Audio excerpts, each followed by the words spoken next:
Hello everyone. How to change a meeting password in Zoom. After you open the app, click here in Meetings. You have here Edit. Here is your ID, and when you click Edit, you can see your password, so you can change it. So change it by anything. I'm naming it check, anything you want. So you click Save, and this password is saved now. So you can start the meeting, and the participant can join the meeting with the meeting ID and the password that you have set. You can also check the password from here. You can see the password here, and this is the meeting ID and this one is the password. So you can send it to the participant.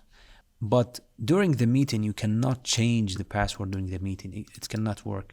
So first you have to close the meeting, then you can change it. And that's all.